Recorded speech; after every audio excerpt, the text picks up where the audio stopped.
At doon nilalapitan siya ng mga aso at dinidilaan ang kanyang mga sugat. Namatay ang pulubi at siya'y dinala ng mga anghel sa piling ni Abraham sa langit bilang isang parangal. Namatay rin ang mayaman at inilibing.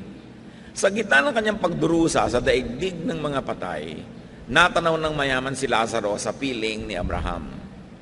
Kaya't sumigaw siya, "Amang Abraham, maawa po kayo sa akin.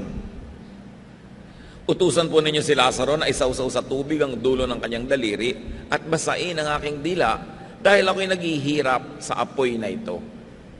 Ngunit sumagot si Abraham, "Anak, alalahanin mong nagpasasa ka sa buhay nung ikaw ay nasa lupa at si Lazaro naman ay nagtiis ng kahirapan. Subalit ngayon ay maligaya siya rito samantalang ikaw na may nagdurusa dyan. Bukod dito, may malaking bangin sa pagitan natin kaya't ang mga naririto ay hindi makapupunta dyan at ang mga naririyan ay hindi makapupunta rito." Ngunit sinabi ng mayaman, "Kung gayon po, Amang Abraham, ipinakikiusap ko pong papuntahin na lamang ninyo si Lazaro sa bahay ng aking ama, sa aking 5 kapatid na lalaki. Suguin po niyo siya upang sila'y bigyang babala, upang hindi sila humantong sa dakong ito ng pagdurusa." Ngunit sinabi sa kanya ni Abraham, "Nasa kanila ang mga sinulat ni Moises at ang mga propeta. Iyon ang kanilang sundin." Sumagot ang mayaman, "Hindi po sapat ang mga yon. Ngunit kung magpapakita sa kanila ang isang patay na muling nabuhay, magsisisi sila at tatalikuran ng kanilang mga kasalanan." Sinabi naman sa kanya ni Abraham, "Kung ayaw nilang sundin ang mga sinulat ni Moises at ang mga propeta, hindi rin nila paniniwalaan kahit ang isang patay na muling nabuhay." At nawa maging pagpapala sa atin ang muling pagtunghay sa napakatandang kasaysayan na ito na natitiyak kong alam nating lahat. Luke 16:19-21, as we study this now, piece by piece. "There was once a rich man who wore expensive clothes and every day ate the best food. But a poor beggar named Lazarus was brought to the gate of the rich man's house. He was happy just to eat the scraps that fell from the rich man's table. His body was covered with sores, and dogs kept coming back and coming up to lick them." So here you see extreme contrasts. Sobrang magkaibang kalagayan. Yung mayaman na lalaki who wore expensive clothes and ate the best foods every day. Imagine yourself going to an eat-all-you-can restaurant every day. And of course, without saying it, this man could afford very expensive doctors and everything that money could buy. Meanwhile, Lazarus was covered with sores. He ate nothing but crumbs and had dogs as nurses and doctors. Ang tagapagpalinis niya ng kanyang mga sugat ay mga asong dinidilaan ng kanyang mga sugat na hindi niya siguro maitaboy. Maaaring siya ay paralitiko dahil kinakailangan siyang buhatin para ilagay doon sa pintuan ng mayaman at umasang matapunan man lang kahit ng mga sobrang mga pispis na nahuhulog sa hapagkainan ng mayaman na ito. He had to be brought there and therefore he lived on charity. Two contrasts. At ito ay bagay na bagay sa konteksto ng panahon dahil nung panahon naman talaga ng Panginoong Hesus, walang middle class. Either ang yaman-yaman mo o ang hirap-hirap mo, dalawa lang ang uri ng tao. But we were told that Lazarus was happy. We are not told if the rich man was happy as well, but both men lived imbalanced lives. Parehong tagilid ang buhay nila, hindi balanse, kumbaga nasa timbangan. Luke 16:22, the poor man died, and angels took him to the place of honor next to Abraham. Sa hapagkainan po, kung kayo ay nasa kanan noong nagbibigay ng hapunan o nung host, yun ang place of honor. Sa iba't ibang lipunan, iba't iba ang places of honor, but nevertheless, in any society, there's a place of honor on the dining table because the dining table is a social map. It tells you by how everyone is seated, how they are esteemed or considered in that society. And the Jewish people thought that heaven would be a banquet that God would give for them. That Abraham would be the host and the most important person there, and the guest of honor would sit next to him. Ito po ang pananalig ng mga Hudyo nung panahon na ito, na ang langit, ang kaharian ng langit, ang paglipat mula sa lupa patungo sa langit, ay para bang isang malaking piyesta, kung saan magkakaroon ng malaking handaan, at si Abraham ang nakaupo doon sa pinakamahalagang upuan. Siya ang nasa kabesera ng mesa, at pagkatapos, yung pinararangalan uupo sa kanyang tabi. Yan ang paniniwala nila sa paglipat sa kabilang buhay. At ayon sa paniniwalang yon, ang historyang ito ay hinabi at kinuwento sa atin. Na itong namatay na si Lazarus ay doon pinaupo sa upuan ng karangalan. Hindi sinabi sa atin kung anong ginawa nitong Lazarus na to deserve it. Paano siya naging karapat-dapat umupo doon. Maaring siya ay isang sagisag ng isang uri ng tao, at lalo namang maaring isa siya talagang totoong taong nabuhay. Perhaps Lazarus is a symbol of certain types of people that heaven is greatly pleased with. Perhaps. But what Lazarus did to deserve this honor is unknown to us. Now, if the story was literal, and that's the first thing to consider in any biblical story, that it is literal, it implies that the next life is about balancing. Laging ang kwentong ito ay ginagamit upang ituro ang impyerno, langit, ang pinupuntahan ng mabuti at masama. Pero hindi naman tayo sinabihan na masama yung mayaman, at hindi naman tayo sinabihan na mabuti sa Lazarus. Walang sinabi tungkol sa kanilang morality. At lagi din itong itinuturo na kung saan paraan. Pero mayroong isang napakahalagang aspeto ang kwentong ito na itinutuwid pag namamatay daw ang tao, at ito ay pagbabalanse. Kita ninyo, mula sa gutom na Lazarus, biglang merong feast. At mula sa isang Lazarus na laging gutom uhaw, meron siyang iniinom. Ngayon siya ay nakakagalaw. So there was now food for the hungry, drink for the thirsty, comfort for those who suffer, acceptance and affirmation, even honor for those who have been rejected, and healing for the sick. Now he was no longer sick, and he was happy. If the story was symbolic, it still teaches that God's kingdom is about balancing. So kung ang pagtanggap natin sa kasaysayang ito'y literal, aktual, o kaya isang sagisag, simbolo ng mas matataas sa katotohanan, pareho pa rin ang mensahe. God's kingdom is about balancing. Kaya meron na namang food for the hungry. Bumukas ang eksena, ay yung lahat ng kabaligtaran ng nawala kay Lazarus sa buhay na ito, yun ang kanyang tinamasa. Luke 16:22-23. The rich man also died and was buried. He went to hell and was suffering terribly. Now, hell is not a very good translation.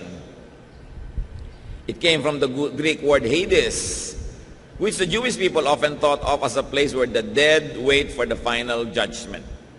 Sa theology ng mga Jewish people, ang taong namamatay ay hindi agad-agad nagpupunta sa piling ng Diyos. Naghihintay muna sila doon. At syempre sa Christian theology, sinasabi natin na dahil ang hinihintay ay ang tagapagligtas, nung dumating si Jesus, ay dinala na niya ang mga naghihintay doon sa piling ng Ama, at ngayon ang namamatay ay diretsyo nang pumupunta sa Ama at hindi na naghihintay. Yan ang basic Christian theology. But at this time, when Christian theology was not yet fully developed, it was only emerging, people in Israel thought that when they died, they went to a halfway house to wait for the final judgment, where they would be led into the presence of God. Meanwhile, there were two departments or compartments or places in that Hades. One you might call Hades del Norte and another Hades del Sur. So nagpunta sa Hades del Norte itong rich man, no? At siya ay nagdurusa doon. Itin-translate sa English na hell. It's a very poor translation. But nevertheless, it's important to go back to the Greek original. Now, if the story was literal, it all the more implies that the next life, again, is about balancing. Yung the overfed dito sa mundo, ngayon ay gutom. Yung nagpasasa sa lahat ng masasarap na inumin, ngayon uhaw na uhaw, at nagdurusa sa discomfort, sa init. There was unbearable heat, there was suffering, and not only that, while he enjoyed to be in the center of the social life of his community when he was alive, now he was isolated. Hindi pinapakita na may mga kasama siya, at siya ay binibigyan ng ginhawa. If the story was symbolic, it still implies that God's kingdom is about balancing. Mapupurga tayo ng kasasabi ng balancing kasi talagang paulit-ulit na bumabalik sa kwento. Deprivation for the overfed. No? So the inevitable and inescapable teaching is this, that spirituality should bring balance. Maraming mga tao kung kailan naging relihiyoso tsaka naging hindi balanse. Committed ang utak, lumiit ang mundo. Naging overly like this and overly like that. Nawalan na ng social life, nawalan ng balanse ang buhay, wala ng ibang topic kundi ang kanyang relihiyon. Wala na siyang ibang ginagawa, kundi mga bagay na pang next life. Wala nang inaasikaso para sa life na ito. It's all a misapplication of spirituality.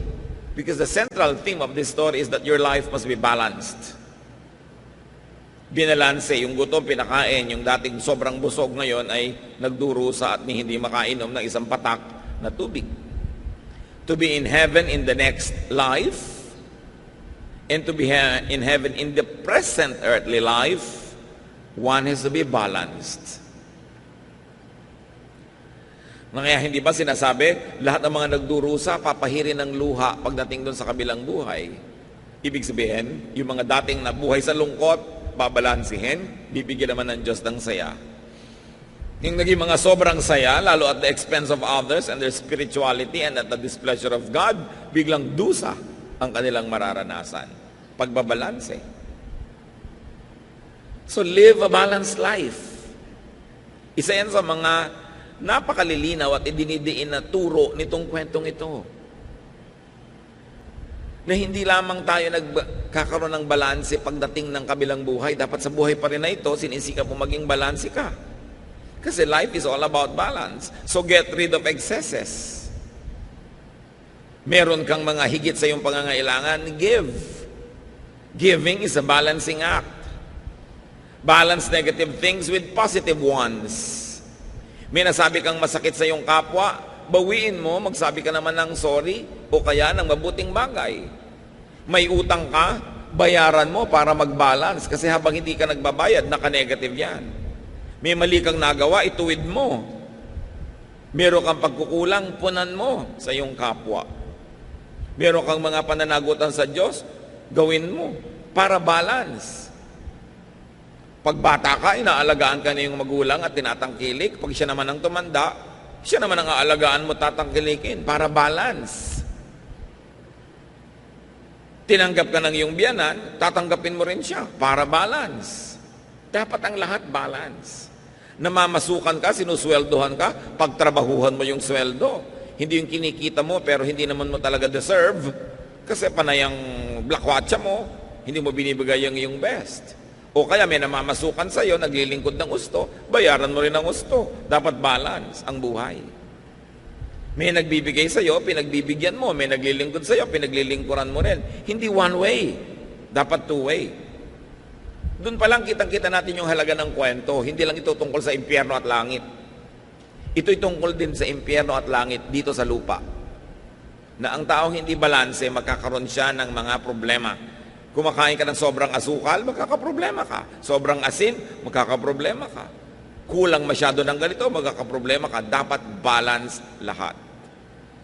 Meron kang spiritual life, religious life, meron kang dapat social life, meron kang physical life, meron kang intellectual life. Balance, kasi lahat yan ibinigay ng Diyos. At itong policy na ito, na dapat may balance, hindi ito dapat inaabuso. Pag sinasabi sa iyong meron ka nagawang mali, ituwid mo. Hindi mo pwedeng sabihin, well, God is love and you have to love me and you have to forgive me all the time. Kasi walang balance pag hindi ka nagbabayad. Maaaring pinapatawad ka ng iyong kapwa, siya ay balance dahil natuto siya magpatawad, pero hindi ka balance kung ikaw lang lagi ang pinapatawad at wala ka namang ginagawa para ituwid ang iyong sarili. Hindi ka rin balance kung ikaw na lang laging hihingi ng pangunawa. Ako'y dalagang ganito, unawain niyo ako. Dapat marunong ka rin mangunawa sa mga taong hindi nakakaunawa sa iyo para balanse ang buhay. It cannot be one way. Luke 16:23-24. When he looked up and saw Abraham far off and Lazarus at his side, he said to Abraham, "Have pity on me Send Lazarus to dip his finger in water and touch my tongue. I'm suffering terribly in this fire. Nabaligtad. Nung makita niya si Abraham, sabi niya, maawa naman po kayo sa akin. Utusan niyo si Lazarus na isaw-saw man lang kahit dulo ng kanyang daliri sa tubig at dampian ni isang patakman lang na tubig ang aking dila. Dahil wow na ako sa init na ito. No? Now here is a role reversal. Nabaligtad ang lahat. Alam niyo kung sino ang hindi makakaranas ng sobrang kabaligtaran? Yung balance. Kasi nasa gitna ka, so pag lumipat ka sa kabilang buhay, nasa gitna ka pa rin. Yung nasa kaliwa, ilalagay sa kanan. Yung nasa kanan, ilalagay sa kaliwa para mag-balance. Kaya dapat sikapin mo nasa balance ka para walang masyadong naiiba. That when you are balanced by God, balance ka na talaga, so hindi masyadong naiba.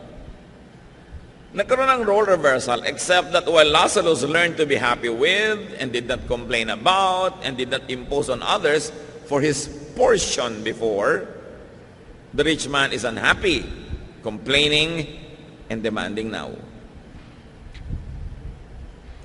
Kahit hirap noon si Lazarus, hindi naman siya nagrereklamo. Sabi pa nga, masaya siya eh. Natutunan niyang pasayahin ang sarili niya kahit na mahirap ang kanyang kalagayan. Pero ito namang si mayaman na spoiled, sa sandali pa lang doon, isang katerbang reklamo na ang kanyang idinadaing at marami na siyang gustong i-demand. Well, this man did not only deserve hell, he always invited and carried hell with him. Kasi ang taong reklamador, ang taong maraming kailangan sa buhay para sumaya, maraming props na kailangang nandyan, ang totoo, hindi ka sasaya. Pag ang dami-dami mong hinihingi sa mundo, hindi ka nasasaya kahit kailan, so hindi mo na kailangan dalhin sa impyerno sa kabilang buhay. Ngayon pa lang, impyerno na yung buhay mo. Pag lagi kang mareklamo at lagi kang maraming hinihingi, lalo't hindi naman maibibigay sa iyo ng daigdig ang hinihingi mo. Now, the rich man does what he has been used to do. He asks for service. Nakakabulag talaga kung minsan yung yumaman ka, magkaroon ka ng kabuhayan at kasikatan at kung ano-ano. Tingnan nyo to, nandun na siya sa kabilang buhay, humihingi pa ng service. Inutusan agad si Abraham. Father Abraham, utusan nyo nga si Lazarus na mag-igib ng tubig para naman ako guminhawa dito. So ang totoo, dalawa yung inutusan niya. From Father Abraham no less, and from Lazarus of all people, he wanted service. The rich man clearly represents some types of people. People who are spoiled, palautos, feeling entitled. Na lahat ng mga hirap nila sa buhay ay kailangang ibsan ng paglilingkod ng iba. Lahat ng kanilang inip ay dapat libangin ng iba. Lahat ng kanilang pangangailangan ay dapat ibigay ng iba. Kahit load sa kanilang telepono na wala pa silang trabaho, kailangan na nila ng maraming load. Kailangan may ibang magbayad ng load na yan. Biglang mag-aasawa ng wala sa lugar, kailangang iba ang magbayad ng handaan. Magkakaroon ng anak, kailangang iba ang bumili ng gatas kasi hindi naman nila magawa yung mga dapat nilang gawin. Spoiled people. People who harvest without planting. Ito, nakita nyo itong mayaman na to. Ang dami niyang reklamo at uutusan na naman niya ngayon sa Abraham at si Lazarus na sa wakas ay nananahimik at nag-e-enjoy, gusto na naman niyang bigyan ng utos. These types should pay attention if they don't wish to join this rich man soon. There is this rich man in all of us. And there is the potential of Lazarus in each one of us. Kaya itinuturo sa atin yung kwento. Maaaring tulad tayo nitong mayaman na ito, lagi na lamang na pinipilit ang kapwa na mahirapan at paglingkuran itong kanyang mga pangangailangan. Luke 16:25. Abraham answered, "My friend, remember that while you lived, you had everything good, and Lazarus had everything bad. Now he is happy, and you are in pain." Obvious ba mga kapatid, balancing is accomplished in Hades. Sabi niya, sasandali ka palang naghihirap ha. Gusto mo na agad paglingkuran ka namin. Nakalimutan mo na ba na sarap-sarap ng buhay mo noon? Hindi ka nakaisip tumulong sa kapwa. Hindi ka man lamang naging mabuti. Tapos ngayon, itong nahirapan si Lazarus, gusto mo utusan na agad. Pasensya ka. Yan ang hinahanap na pagbabalanse ng buhay mo dahil diyan ka lumabis. This is not even about doing bad or doing good. It's just about being imbalanced. It's just about imbalances, having too much of having too little of life's supplies. Sa lahat ng laging gipit, gutom, uhaw, kapos, alam ng Diyos ang inyong kalagayan. At yan ang pangako ng kwentong ito, mababalanse yan. Mainam na mabalanse, dito pa lang sa buhay na ito. Pero kung kayo mapagkaitan ng kapalaran sa buhay na ito, dahil sa napaka-oppressive system ng buong planeta, alam ng Diyos kung paano kayo bibigyan ng ginhawa sa kabilang buhay. Alam ng Diyos kung paano kayo bibigyan ng gantimpala sa pagtitiis. Lalo na sa pananatiling mabuti sa kabila ng mga hirap na ating dinaranas. Ito ang central theme ng kwento. Ang pinag-uusapan pa lang dito mga kapatid, imbalance. Paano pa kapag pinag-uusapan yung being bad or good? Pag pinag-usapan pa natin yung the bad is punished and the good is rewarded, lagong lumilinaw ang dapat natin gawin sa ating buhay. That we should be good. So that we don't need grave balancing. Kasi balance na tayo. Kasi good na. Na dapat na nating ituwid ang ating sarili kaysa pilipitin at ituwid pa tayo pilit ng langit. That we should volunteer to balance ourselves. Pag ang dami-dami niyong blessing, magkusa na kayong mamigay. Pag meron kayong lakas na extra, kusa na kayong maglingkod sa mga mahihina. Pag kayo'y matalino, kusa na kayong magturo doon sa mga kulang sa kaliwanagan. Pagka marami kayong mga biyaya sa buhay, mamahagi sa mga kinakapos. Kung binibigyan kayo ng Diyos ng pagtitiis at pagtsatsaga, humanap kayo ng krus na inyong papasanin at pasanin nyo yun. Kung minsan, yan ay yung mga paglilingkod sa kapwa, yan ay pagmamalasakit, outright giving. This story is a warning to the overfed, to the overabundant and overindulgent, people who never share blessings. Na kung kayo ay merong mga kumpanya, matuto naman kayo mag-profit sharing. Okay, legally speaking, tama naman ang ginagawa nyo, nagpapasweldo kayo. Hindi na kayo pwedeng idemanda sa Department of Labor. Nagbibigay kayo ng mga hinihingi ng legal systems of our country, pero kayo naman ang nakakaalam kung lumalangoy kayo sa mga tubo. Napakahirap ba naman na mag-share ng profit doon sa mga katuwang nyo sa trabaho ng mga manggagawa? Huwag nyo nang antayin na langit pa ang magbalanse. Kailangan mag-volunteer na tayo. Hindi ba? Kung minsan, nakakahalata kang, ay, sobra na yata akong tamad. Walang kilos-kilos ang aking katawan. Magbo-volunteer ka na ngayon mag-exercise para hindi mo naantay yung magkasakit at mapuwersa kang mag-exercise. Pag alam mo na hindi balance ang kinakain mo, ikaw na yung mag-balance kaysa mag-antay ka pa ng stroke, mag-antay ka pa ng sakit at pagkatapos talagang binalance ka dahil nakaswero lang yung pagkain mo. Kailangan pa ba nating hintayin na pilitin tayo ng kalikasan, nahampasin tayo ng langit para ituwid natin ang mga kalikuan natin? Mas masarap ikaw na ang kusang gumagawa nun. Kaya maganda araw-araw ang tao nag-iisip, sumobra ba ako? Sumobra ba ako sa pang-aapi sa asawa ko? Sumobra ba ako sa pag-expect sa mga magulang ko, ang tanda-tanda ko na? Sumobra ba ako sa mga masasakit kong salita sa aking mga empleyado? Sumobra ba ako sa panggigipit sa aking kapwa? Sumobra ba ako sa paglalagay ng interes sa mga pautang ko? Lahat ng sobra, itinutuwid yan ng Diyos. Pag hindi ka nagkusang magtuwid, mapipilitan kang ituwid ka ng langit. James 5:5, you have lived on earth in luxury and self-indulgence. You have fattened yourselves in the day of slaughter. Sabi, o namuhay ka dito sa mundo sa sagana at pasasa. Pinatataba mo lang ang sarili mo na parang kakataying baka. Pinapataba mo lang ang sarili mo para sa matadero. Yun ang sinabi ng James 5:5. So ikaw na ang magtanggal-tanggal ng mga sobra. Hindi ko mo pinagtsatsagaan ka ng iyong asawa, aabusuhin mo na siya. Hindi ko mo ikaw lagi ang nasusunod, hindi mo na itutuwid yun. Kailangan mag-usa ka.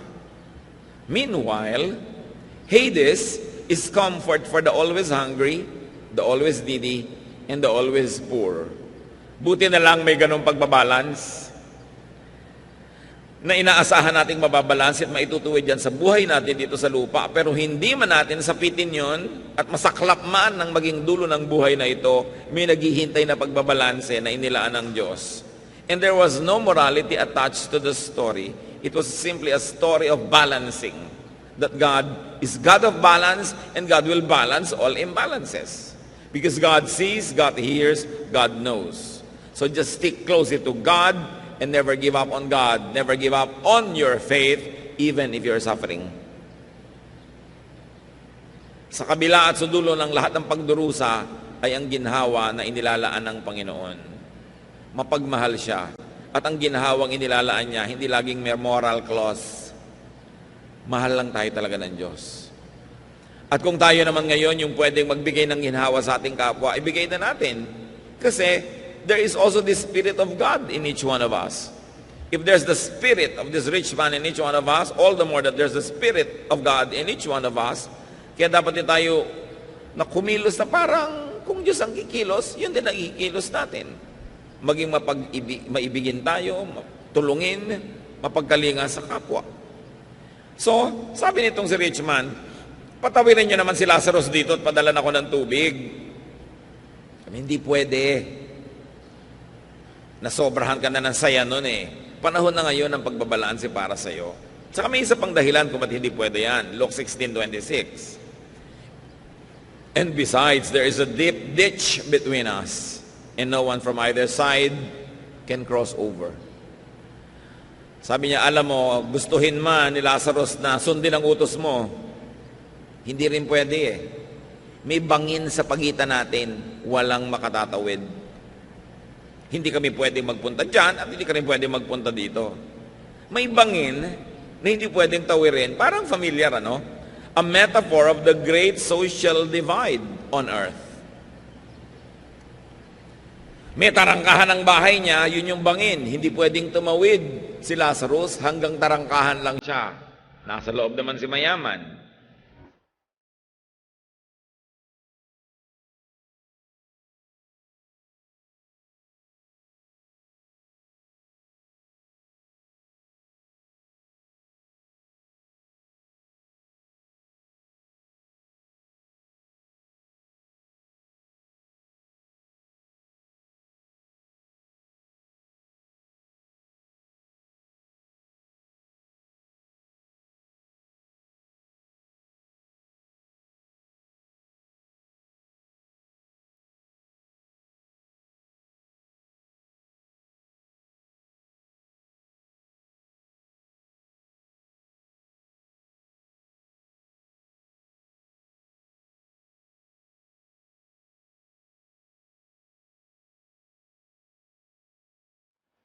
Di ba, laging may mga ganyan division? Hanggang dyan ka lang, hindi ka pwede dito. Exclusive ito, sa amin lang ito. By membership lang ito. Gated community kami, may gwardiya dito, kailangan may sticker ka. Kung wala kang sticker, hindi ka makakapasok. Yung mga ganyan-ganyan, ano? There's always this divide, this bangin between the rich and the poor. So merong alabang girl at merong alamang girl. Di ba? So alam mo, ay alabang girl ito. Ito may alamang. So may social divide. Merong educated and ignorant. Merong, yung mga relihiyoso, merong holy and sinner. Nauso yon sa mga Israelites noon. Holy kami, sinner kayo, hindi kayo pwedeng makisalamuha. Na tinawid ni Jesus, ha? Yung bangin na yon. Yung rich poor, tinawid niya. He ministered to everybody. The educated and the ignorant, tinawid niya. At siyempre, racially, merong white and black. Maputi kami, maiitim kayo. Diyan kayo mga ita. Diba? Dito kaming mga tisoy. Merong ganyan mga division. At yung division na yon, na-enjoy ng rich man sa earth. Kasi hindi matawid ng mahihirap yung pagitan ng mahirap at mayaman. Laging nandun lang sila, etsepuera, tagalabas.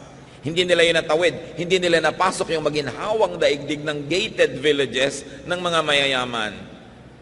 At kung paano na-enjoy ni mayaman yung pagkakahati nun, ngayon gusto niyang baligtarin. The rich man wanted the chasm crossed to his advantage. Kung nung araw hindi niya papatawirin at papasukin sa kanyang bakuran si Lazarus, ngayon na siya ang nagdurusa, gusto niyang papasukin para dalhan siya ng tubig. The same selfish advantage he didn't want crossed by others in his past life, now he wants crossed. Remember, Lazarus remained outside just at his gate. Isang major lesson yan, don't burn the bridge over which you too must pass. Pag sobra ka laging exclusive ang gusto mo, paano? Baka ibigay nga sa'yo, exclusive, wala makapunta sa'yo, hindi ka mapuntahan. If you want to receive, give. Cross that ditch. If you want to be forgiven, forgive. If you want to be understood, understand. Remember that you keep only what you give away. If you like to cross over to other people's paradise, be willing to let other people cross over to your comfortable place.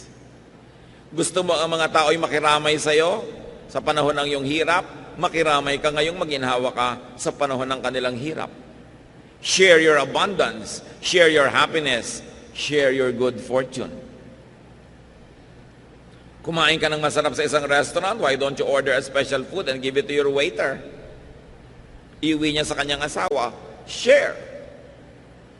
Napakahalaga to share. Luke 16:27-28. But the rich man said, Abraham, then please send Lazarus to my father's home. Let him warn my 5 brothers so they won't come to this horrible place. Sige po, kung hindi pwedeng tumawid si Lazarus patungo sa akin, pabalikin nyo na lang sa lupa. Papuntahin nyo sa bahay namin at bigyan ng babala ang mga kapatid ko para hindi sila kailangang mapunta rin dito. Ayokong mapunta sila dito. So again, another typical amo. He wants to assign Lazarus a task for the benefit of his family. Nananahimik na yung Lazarus sa wakas, guminhawa, may kinakain, may iniinom, natanggap na mahal. Aba, gusto pang pabalikin itong mayaman na to sa lupa, kung saan dehado naman dun si Lazarus. Kung kayo si Lazarus, makakabahan kayo, naku, baka payagan ni Abraham, nandito na nga ako, papabalikin pa ako. No? Ito namang mayaman na to, napaka-selfish, gusto niyang guminhawa yung mga kapatid niya, gusto niya magdusa na naman tong si Lazarus. The rich man wanted to pull Lazarus from his new comfort and make him return to earth, probably to his former suffering. Selfishness is constantly being revealed here. Na kahit mga love for other people, like kamag-anak niya, pero it still meant hatred for others that he wanted to use. Selfishness could have brought this man to his hell. Maaaring yun ang dahilan kung bakit siya nasadlak dito. Pero take note mga kapatid, marami ring poor na selfish. Hindi napunta dito sa pagdurusa yung mayaman dahil mayaman siya. Hindi sinabi yun, yung ugali niya nagdala sa kanya doon.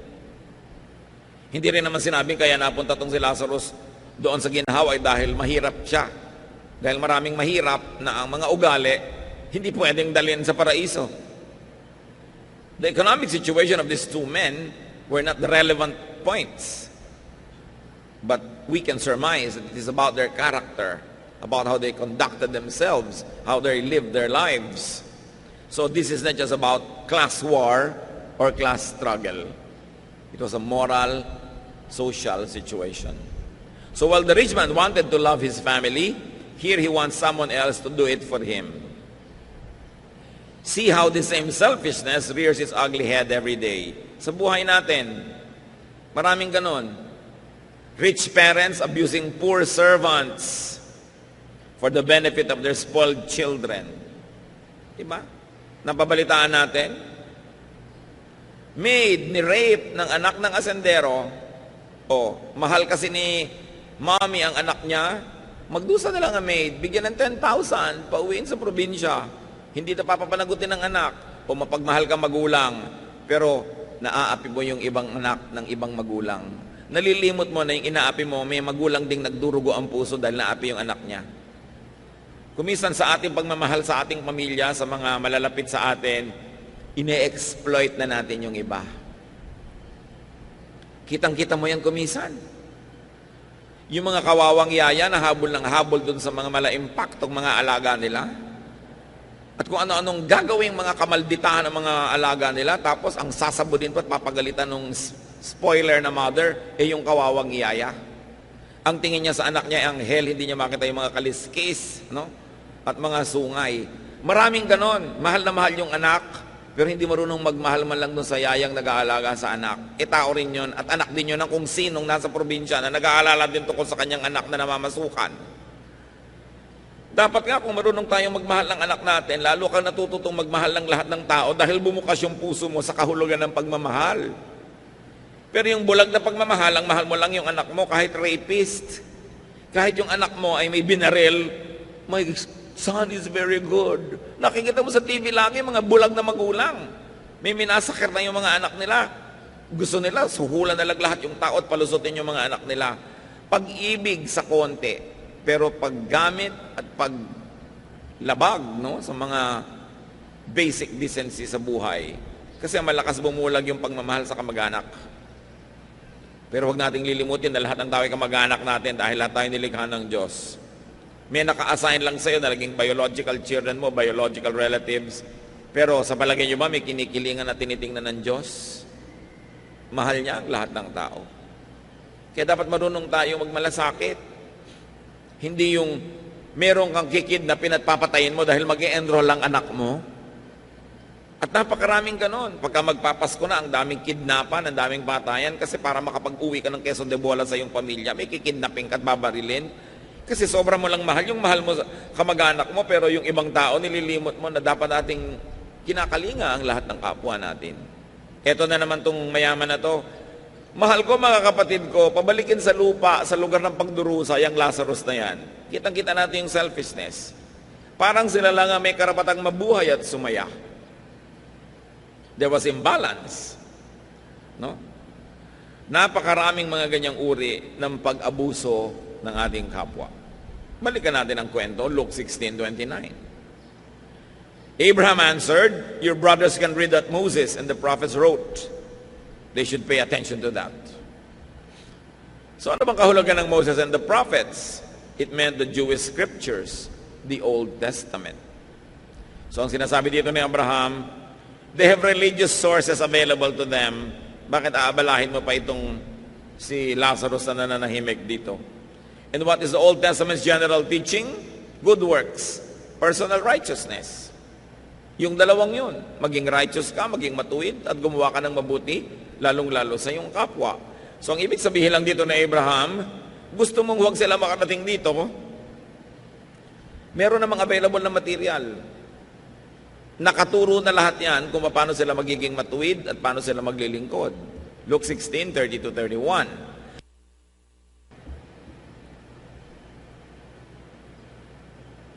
Then the rich man said, "No, that's not enough.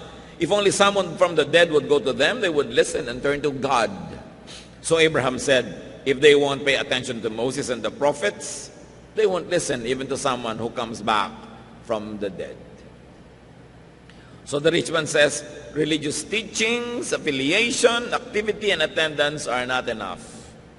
Kulang na lang, sabihin ng rich man, meron na rin po naman ako nung nabubuhay ako. Meron din akong Moses, meron din akong Old Testament, meron din akong religion. Ba't ako nandito? So, ibig sabihin kulang. Hindi sapat yung religious teaching and affiliation and activity and attendance. Dahil meron ako niyan bilang isang Hudyo. Hindi pwedeng wala. Pero bakit ako nandito? So, this man was saying, religion was never enough for me. At kung yun lang ang aasahan ko para sa mga kapatid ko, dito rin sila uuwi. Dito rin sila matatapon. Kailangan natin ng iba pa na drastic na pagpapaalala sa tao. James 2:17, faith that doesn't lead us to do good deeds is all alone and dead. Lahat naman ng tao may faith. Iba-iba lang nga ng degree. Kahit nga ang Diablo may faith Pero sabi, the faith should lead us to good deeds. Otherwise, kung ang pananalig mo hindi nagbubunga ng paggawa ng mabuti, baliwala ang pananalig na yon. At maaaring gano'n ang uri ng pananalig nitong mayamang namatay. Alam niya yung scriptures, alam niya ang tradisyon, alam niya ang batas, alam niya ang utos, pero nagbunga ba yun ng mabuti sa buhay niya? Nagkaroon ba siya ng paggawa ng mabuti? So balance your life now. Kung merong oras na dapat balansehin ang buhay, huwag ipaghintay. To the rich man who didn't care about his eternal life, sabi ng Luke 12:20, but God said to him, "You fool, tonight you will die, then who will get what you have stored up?" Hindi mo naman alam kung kailan katatawagin ng Diyos, kung kailan matatapos ang buhay na ito. Kailangan ang itutuwid na. Huwag nang ipagpaliban pa dahil baka kamatayan, naliko. Therefore, sa kabilang buhay itutuwid. Dapat dito na ituwid. Baka kamatayan na imbalance. Sa kabilang buhay pa ngayon babalansehin. Dapat dito na habang may panahon. Balance the life of your loved ones also. Now. Mga magulang na nang i-spoil ng mga anak. Mga mahal sa buhay na nagbubulag-bulagan sa mga kamalian ng ating mga mahal sa buhay. Learn from Job. Job 1:1-5.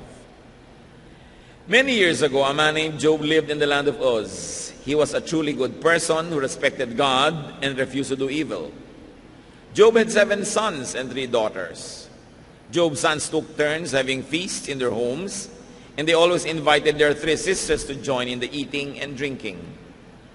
After each feast, Job would send for his children and perform a ceremony as a way of asking God to forgive them of any wrongs that they have done. He would get up early in the next morning and offer a sacrifice for each of them just in case they had sinned or silently cursed God. Masarap ang buhay nitong pamilya ni Job at laging nagpipiesta yung mga anak niya. Pero pagkatapos sila mag-party, papatawag lahat ni Job, susuriin. O baka umabuso kayo. Baka sa sarap ng nararanasan nyo, nakalimutan nyo Diyos. Baka na-offend nyo ang Diyos. Baka nagalit nyo siya, baka may nagawa kayong mali. At umagang-umaga pa lang si Job ay magbibigay ng mga offerings para sa mga posibleng naging kamalian ng kanyang mga anak. Ganon ang ginagawa ng matitinong magulang. Nire-review ang mga anak kung nagkamali. At kahit ang pinagkamalian nila ay napakaliit na tao, somebody way beneath their social status, good parents will correct that. And they will make offerings. So kung ang offering na ito ay ginagawa ni Job sa Diyos, kung alam mo ang anak mo nagkasala sa kapwa-tao, edi dun sa kapwa-tao ka magbayad. Doon ka magbigay ng iyong offering. Kailangan hindi tayo mga konsentidor. Kailangan marunong tayo magtuwid ng mga kamalian ng ating mga mahal sa buhay.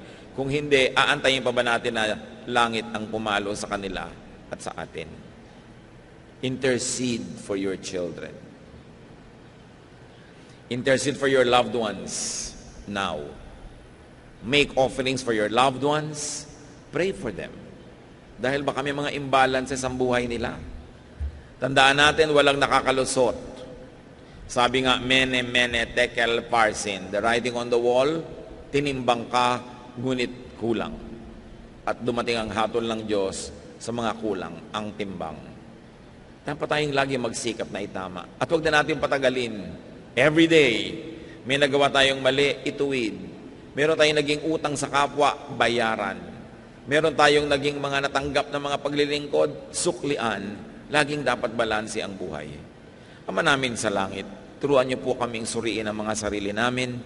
Hanapan kami ng mga imbalances at maituwid ang mga ito. Ituro mo sa amin, Panginoon, at tanggapin namin mga pagkakamalit. Ituwid ito kahit na inconvenient, kahit na minsan nakaka-embarrass na tumanggap ng pagkakamali. Kung may mga tao kaming inaabuso, turuan nyo kaming ituwid ang mga ito at ibalanse.